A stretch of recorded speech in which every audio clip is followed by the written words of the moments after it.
So,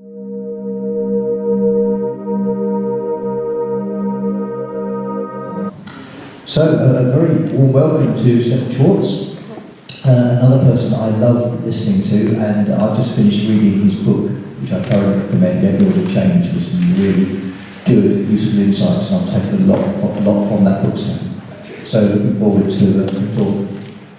Well, we're coming to the end of this conference, and I've been thinking about all the things that I've heard, and like you, I've learned a great deal, and appreciate very much the other presenters and what they've had to say. This conference was created by Professor Laszlo, basically about a new paradigm. When we talk about paradigms, when they're discussed, the word, by the way, I don't know how many people know this, the word was actually coined in its context by Thomas Kuhn, who was the professor at the Princeton Center for Advanced Studies and other institutions, and he wrote a book called The Structure of Scientific Revolution, which is probably the most influential book about the history and philosophy of science written in the 20th century. And he was very concerned with paradigms, which he described as changes in states of consciousness, a change in understanding, a shift in worldview. And he made a very specific point that paradigm changes did not occur by acquiring more information to pile on a wall of information, but instead occurred in flashes or insights, when he said, the scales fall from your eyes, or you have some, he called these intuitive insights, this aspect of opening to non-local consciousness. This idea of non-local consciousness, which seems to be so at odds with materialism, suggests to me that perhaps it would be worthwhile saying a little bit about how materialism arose. If you ask most scientists how materialism arose, they will tell you, well, that's what research tells us. That, in fact, is not true. The split between science and things of consciousness traces back to the Council of Trent, 1545 to 1623, which arose as a response to the Protestant Reformation. Prior to that, as Ray Moody described the other day, Greek philosophers did not see any distinction between rational inquiry and consciousness. They believed in the totality of the individual, and so they did not create this artificial schism. But what happened with the Council of Trent was that the church became alarmed that it was losing control, and so it issued a dictum which said basically, we control the way the world is described, and it must be in accordance with Scripture, or it will be heresy. And of course, in 1610, Galileo published his first book that shifted from the Ptolemaic idea of the whole universe revolving around the Earth, geocentrism, to heliocentrism, in which the Earth is moving around the Sun. And that caused a lot of trouble, got him in a lot of trouble. And by 1633, he was declared in an aspect that he was in serious jeopardy of heresy, and he was put under house arrest and lived under house arrest until he died in 1642.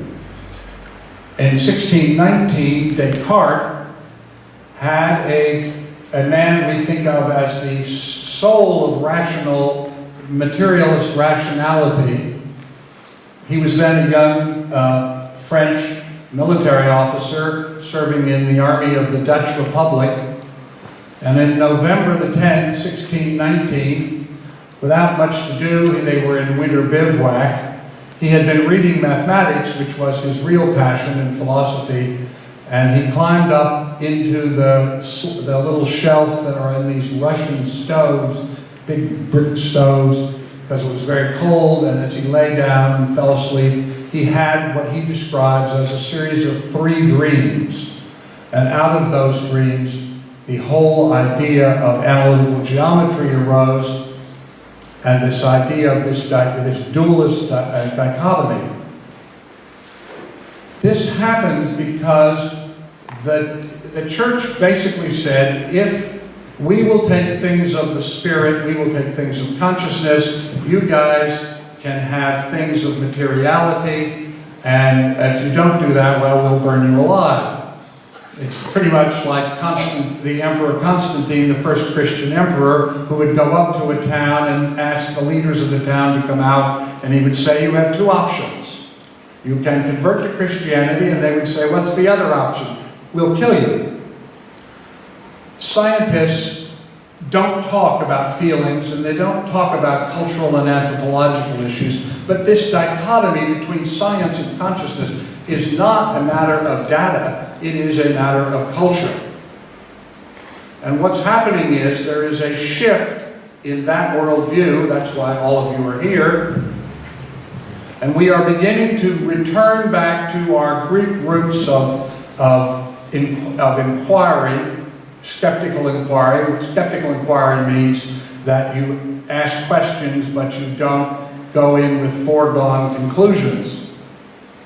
So we're in a state of change. Now, we listened yesterday about near-death experiences, which are, of course, very dramatic examples of experiencing non-local consciousness. But I want to suggest to you, as we close out this conference, that that's really, although a very dramatic part, that is only one aspect of this. Let me illustrate this by talking about creativity. Most people, when asked, think creativity is really about genius, that is, high IQ. Now, that actually isn't true. The average world IQ is roughly 100. In the United States, it's 98. In Korea, it's 108. But it's normed out so that basically it's 100. Paul McCready did a great deal of research on this, and he chose 3 orders of magnitude, 3 sigma above that at 145. That's 0.13% of the population. Well, there are about 228,000 people born, little boys and girls who are born every day in the world, and about 296 of them have IQs that are greater than 145. So that means that there's over 9 million people alive who have IQs over 145. And yet, if you make a list of all the cultural, world historical figures who are known for their genius, and I would also include, for reasons that I'll explain in a moment, saints, mystics, and creative artists, if you make a list, and I've asked people to do this a number of times, you will find that most people can't make a list more than about 20 people. Leonardo, Mozart, they start off very confidently, Picasso, Beethoven, Michelangelo, and you get out to about 20 and it starts getting a little thinner, and you get out to 40 and it gets a little thinner yet, and by the time, very few people can get to 100. So if we have 9 million people living in the country who have IQs of over 145, and over the entire course of recorded history, most people can't name as many as 100 people who are world historical figures for their creative genius, clearly something else must be required than sheer IQ. I went to dinner one night a few years before he died with Richard Feynman, who told me a story that illustrates this. He said when he went to college, he was really passionately interested in being a historically significant physicist. And he said, so after I'd been in school for a while, they made us take an IQ test, and I wanted to know what my IQ was, because I thought creative genius and becoming a world historical physicist would require a very high IQ. And he said, I broke into the administration office, and I went to the file cabinet and I pulled out my file, and I pulled it out and I looked at my IQ test and I discovered I had an IQ of 124. And he said, I can't tell you how depressed I was, because I thought, this can't happen. And yet, of course, he went on to become a world historical physicist. So it isn't IQ. And the question I asked myself when I began doing research on creativity was, what is it? What makes people have creative insights? And the answer that I went to, the research that I did to try to answer that question, was to read the actual correspondence, the autobiographies, the contemporaneous accounts that they told friends, that sort of thing, of what eventually I started with about 450 world historical figures, and many of them didn't leave, or couldn't get access to correspondence and contemporaneous reports, and didn't write autobiographies or things like that. But I finally got down to about 200 of them. And as I began doing this, I realized that there was a strange relationship between people who had creative genius in science and people who were creative geniuses in the arts, or were great mystics or great psychics. And I began looking at what they said, because they're very clear about it. You don't have any question. The people, these kinds of people, don't have any question about what happened to them. And universally, they all report the same story. And that is, there is a 6-step process that they follow. They work it out somehow, and that I began to realize that it was learnable. And the 6 steps are this. First of all, you have to become a master of your tools. Whether it's mathematical equations, or how paints mix, or how music is composed, you have to master your craft. The second part is, you must have a deep commitment that there is a solution to whatever it is your challenge is. You have to have a belief that you can do it, and that there is a solution. The third is that you must have some technique of inward lookingness. Now, it can be all sorts of things. Leonardo says he would go and look at streams, shallow streams, and just watch the water play over the rocks. Or he once advised another painter, you should stare at walls that have patterns of moisture, that have created patterns, and just stare at those patterns until some clarity emerges. Einstein says that he saw relativity as he was idling away a day in a canoe while he was recovering from an illness. Poincaré says he was walking across the street and suddenly he saw the resolution to a mathematical problem that he had been wrestling with for years. Nikola Tesla was walking across Central Park and he had a vision of the electric motor. And he went back to his laboratory in New York and he said to his engineers, make this for me. He didn't test it, they didn't prototype it, he said, just make this. And they did and turned it on, and that's the first electric motor. Frank Lloyd Wright, a famous American architect, was commissioned to make a house and forgot about it. And then he was working one day and he got a call from his secretary who came into his office and said, Mr. Wright, the people that commissioned you to make that house, they're here at the train station in Phoenix, and they'll be here in an hour. And he immediately went down and sat down, and by the time they got to his office, he had created the waterfall house, one of the most famous 20th century house architectures in America. And you go on and on with these stories. They all talk about this process of having this moment of illumination. So you have to be excellent. You have to have a conviction that there is a solution to the problem. You have to have a technique of inward lookingness, and this is the hard one.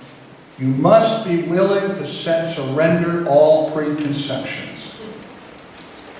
All of your biases must be put aside. Edwin Land, the inventor of Polaroid, when he was at the end of his career, looked back across all of the engineers and executives he had employed, the hundreds of people across all the years of the company, trying to see if he could find some commonality that would allow people to identify those who were going to be truly creative.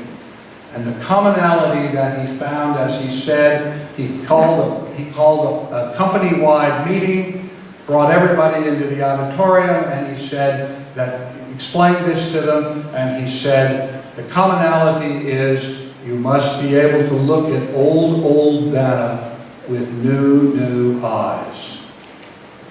So you must be willing to surrender everything that the biases that you have that limit your thinking.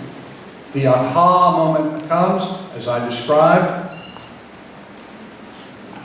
and this is unquestionably a non-local experience. People universally describe it as, I am in a timeless time, I am in a spaceless space. Brahms says, like Beethoven, I move into an altered state of consciousness, and when I am in that rare state, I can hear the music, the chords, the composition, the elements of the composition, and I just write it all down. Mozart, same thing. Aaron Copland, same thing. There's now a young man who's at Juilliard that CBS 60 Minutes did a show on, who also can do this. 15th century Carmelite nun, Teresa of Avila, says, you must forget about all the, I think this is a Roman Catholic nun, forget about all the priesthoods, forget about all the rituals, just sit and listen to your breath. And if you listen to your breath, it will take you home. Something a Buddhist would say. So, you have this aha moment, and you must explicate and replicate. That is, you must be able to explain it to people, and they and you must be able to continue it and validate it. And this 6-step process seems to center entirely, whether it is the ability to perform a remote viewing task or a precognitive task of some kind, or whether it is the ability to be good at healing. The key to it is and the key to all access to non-local task performance is the ability to attain and sustain intention-focused awareness. Those of us who do experimental work in consciousness have been looking at this issue for now since the early 70s. There are literally tens of thousands of sessions that have been done in a variety of protocols, and universally, meditators do better than non-meditators. Why? Because meditation teaches the ability to hold intention, to attain and sustain intention-focused awareness. So when we talk about this non-local aspect of consciousness, it is not some abstraction, and it is not something that you get. This is inherently a part of us that we have by birthright of being a living person. And the research that we have done, particularly in the therapeutic intention research, there's now over 2,000 studies in the peer-reviewed literature on therapeutic intention, that is the consciousness of one individual holding the well-being of another individual and causing an effect on it, has been shown to be possible from bacteria to blood cells to fish to small mammals to human beings. And importantly to notice, not only can it produce good, but it can also produce negative results. There are a number of studies that show that holding negative intention coherently produces negative effects on people. This idea that we are all interconnected, we begin to think about this, how this plays out at a practical level. Roger Smith at Princeton University, for almost 20 years now, has been running something called the Global Consciousness Project. Roger has random number generators spread all over the world, and they run 24/7, and they just record data. They are, by definition, remote number generators. That means they were specially engineered to always be productive of random information. And what he discovers is that when there are events which cause a coherence, a catalyzation of mass consciousness, that these random number generators go non-random. Now, they're not supposed to do that. Something like the death of Princess Diana, or the tsunami in Japan, or the funeral of Nelson Mandela are examples of the kind of thing I mean. Right now I'm looking at research, I'm doing research data collection, looking for a correlation between Google word count, inquiry searches, and these effects that Roger is looking at. You can, I think within a year or two, we're going to be able to track, you'll be able to look at how something spreads in consciousness across the planet, coalescing consciousness on some kind of an event, and we'll be able to look at the word count, inquiry count of Google, and be able to predict that these changes that make them go non-random will occur. Dean Radin is has done a series of experiments in which he had Buddhist monks he would take bars of chocolate, break them in two, or take 2 bars of chocolate, and have Buddhist meditators focus on one of the bars, and then the other would be the control, and then ask people to taste the chocolate, and to a significant degree, the chocolate that had been the focus of intentioned awareness was considered to be better quality chocolate than the other chocolate, even though they were exactly the same. There is no chemical change, there is no rational materialist reason why the target chocolate should be perceived as any different. He did it with green tea, same result. I did a study some years ago in which I had people do therapeutic intention sessions, do healing, while they had special, ultra-pure water in little glass bottles on the palms of their hands, and then did measurement of those waters compared to control samples. And what we found was that the act of therapeutic intention changed the molecular structure of the water. It had to do with the hydrogen-oxygen bonding relationship. Interestingly enough, we then went to springs which had traditionally been associated with healing and measured that water and saw the same change. So what all of this is suggesting is that our consciousness is having an effect on physical reality constantly. And that when people hold consciousness and hold conscious intention, things change. And that this idea of creating a new paradigm at its core is about changing consciousness. Not in an abstract philosophical way, but having to do with specific physical choices. I've been looking at research, particularly in the last about 16 years, at how individuals and small groups change the course of history in a compassionate and life-affirming way.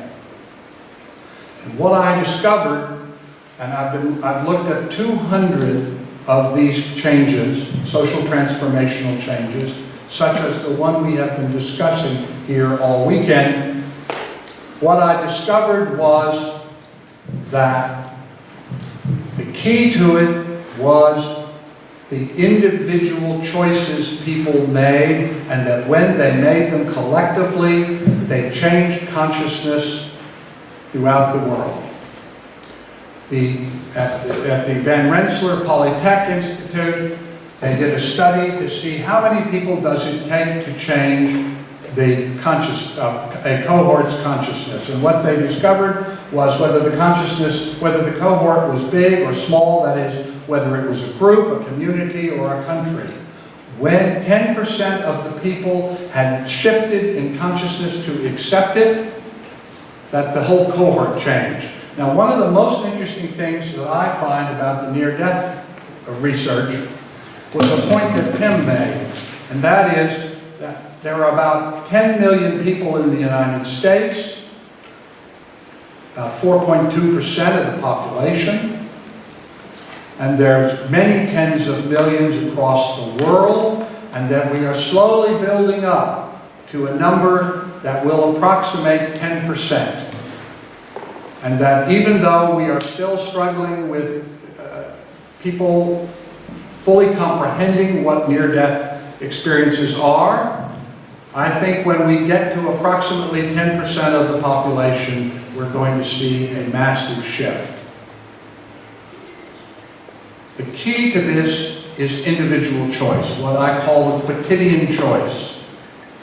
Every day you make dozens of choices. If you will commit to this, the people in this room can change this world. I do not say that lightly, nor do I say it in speculation. Based on the research of what has happened in the past, I believe on the basis of evidence, you can prove this. That is, you make choices all day long. Become aware that you are making choices. Most people have no idea that they make choices. They go in and buy something in the store, they don't even give it a thought. They just buy whatever they've always bought or something their mother told them to buy or whatever. They don't really think about it, they don't really think of it as a choice. But if you begin to become aware that you are making choices, you commit from the time you get out of this room and go back to your lives, that from now on, I will A, become aware I am making choices, and B, that I will always and consistently make of the options that are available to me, that I will make the choice that is the most compassionate and life-affirming and productive of wellness as I understand it in this moment. I will tell 10 people that I'm doing this as a discipline. I will invite them to join me. And I will invite them to ask 10 of their friends. If you think about it, there are about, I don't know, 35 people in this room. So that's 350, 3,500,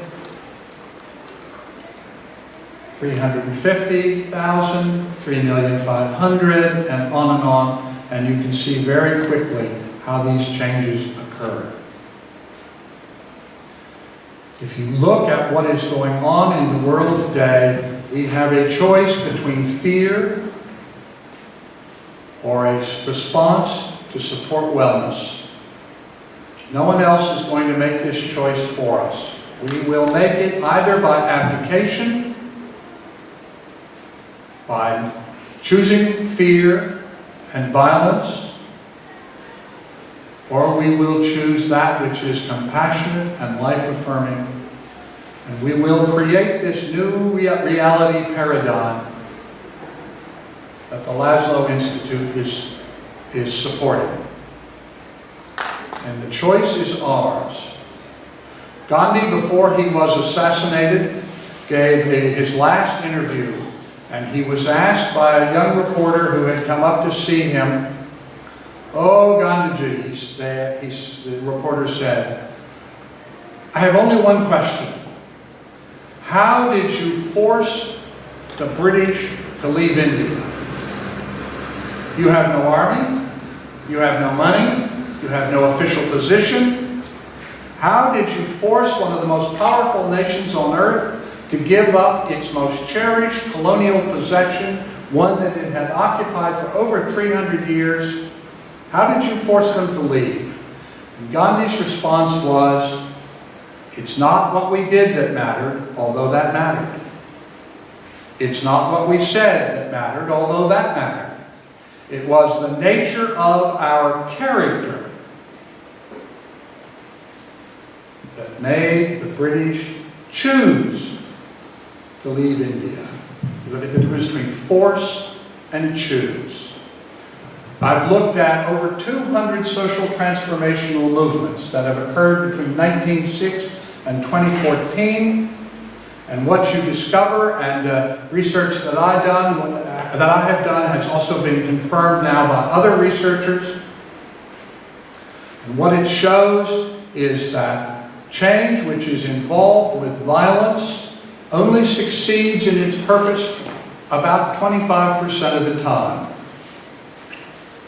Change which is non-violent in nature succeeds 75% of the time and is much more enduring.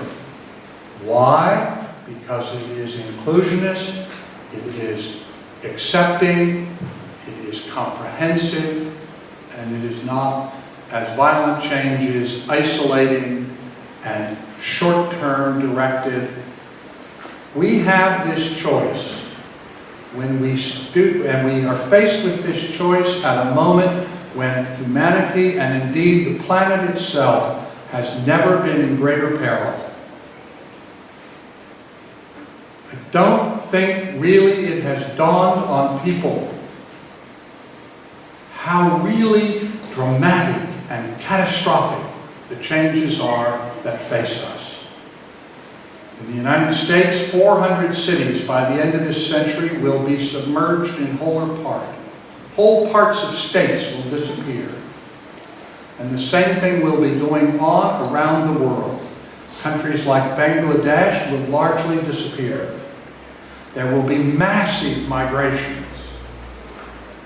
Millions of people, and you who live in Europe, you need only look at this Muslim incursion that is coming from the social instability there, which, by the way, if you really climb into it, is not only a Shia-Sunni issue, but is also a water issue. But you can see the disruption that occurs when there are mass displacements of people. The implications of this are catastrophic. And the time in which we have to begin remediation is very short. You were called to this conference by some inner impulse, something you wanted to hear or something you wanted to learn. I challenge you to go out from this conference committed to make these quotidian choices so that each choice is always, of the options available to you, the most compassionate and life-affirming one and wellness-producing one that you are capable of making. Now, you may not be Leonardo or you may not be Michelangelo, but just to give you an example of what people who are not Leonardo and Michelangelo can do, imagine this. Approximately 2,000 years ago, an anonymous Chinese person invented ice cream. In St. Louis, at the end of the 19th century, a man who owned a little food stand invented the hamburger. Now, in day-to-day life, you may not be Einstein, who, by the way, described the perception of reality as an optical delusion in which we are entrapped in materiality. You may not be Einstein, but on day-to-day life, Which has more effect on your life? Ice cream and hamburgers or the theory of relativity?